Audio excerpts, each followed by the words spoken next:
Mechanical drawing, sketch your ideal blueprint. Hello, everyone. Welcome to the Mechanical Drawing and Fit and Tolerance micro class. In this session, we will learn about the projection of cylinders and their cutting. We know that machine parts, no matter how complex their shapes are, can be regarded as combinations of basic solids in different ways. Among them, the cylinder is one of the most common basic solids. It is also one of the most common shapes of parts. Today, we are learning about the projection and cutting of cylinders. First, let's get to know the drawing together. Step 1. Read the title block. From the title block, we can see that the name of the part is cylinder. The drawing scale is 1:1.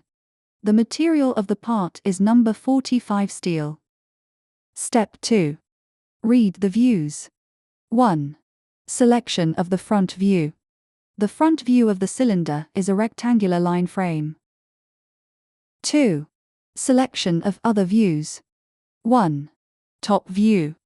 The top and bottom surfaces of the cylinder are parallel to the horizontal plane. The horizontal projection reflects the true shape, which is a circle. 2. Left view. The left view of the cylinder is a rectangular line frame. Step 3. Read the dimensioning. When dimensioning a cylinder, only the dimensions that determine the axial and radial sizes need to be annotated. In the drawing, 550J/S7 is the radial dimension of the cylinder. It indicates that the diameter of the cylinder is 50 mm.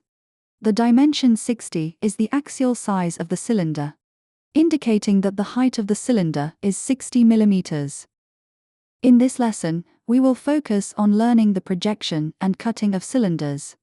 First, let's look at the first key point, the formation of a cylinder. As shown in the figure, the surface of the cylinder is composed of the cylindrical surface and the two circular planes at the top and bottom. It can be regarded as being formed by rotating the straight line AA1 around the axis OO1, which is parallel to it. The straight line AA1 is called the generatrix. Any straight line on the cylindrical surface that is parallel to the axis is called an element line of the cylindrical surface. Next, let's analyze the three views of the cylinder in detail. That is, the three projections of the cylinder. The front view of the cylinder is a rectangular line frame.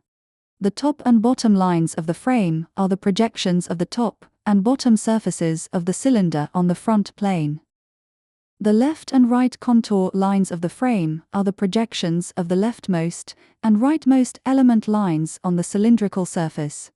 The leftmost and rightmost element lines divide the cylindrical surface into front and back halves. The front half is visible, while the back half is not.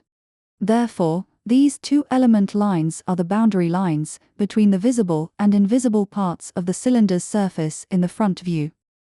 In the top view, the top and bottom surfaces of the cylinder are parallel to the horizontal plane. The horizontal projection reflects the true shape, which is a circle. This circle represents the projection of the top and bottom surfaces. The circumference of the circle is the horizontal projection of the cylindrical surface. The left view. The left view of the cylinder is a rectangular line frame. Its top and bottom edges are the projections of the top and bottom surfaces of the cylinder. Its left and right edges are the projections of the rearmost and frontmost element lines on the cylindrical surface. They also serve as the boundary lines between the visible and invisible parts of the cylinder's surface in the left view. The above is what we have learned about the projection of the cylinder. This will lay the foundation for learning composite drawings in the future. Next, let's learn the second key point of today. The cutting of a cylinder. The shape of the intersection line between the cutting plane and the cylinder depends on the relative position of the cutting plane to the cylinder's axis. Depending on the relative position of the cutting plane to the cylinder's axis, there are three types of intersection lines when a plane cuts a cylinder. When the cutting plane is perpendicular to the cylinder's axis, the resulting intersection line is a circle. When the cutting plane is inclined to the cylinder's axis, the resulting intersection line is an ellipse.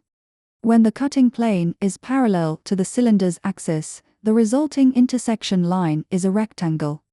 To find the intersection line of a rotational body, it is necessary to determine the intersection points between the cutting plane and each element line of the rotational body that is cut. Then, simply connect these points smoothly in sequence. That's all for today's learning. Thank you.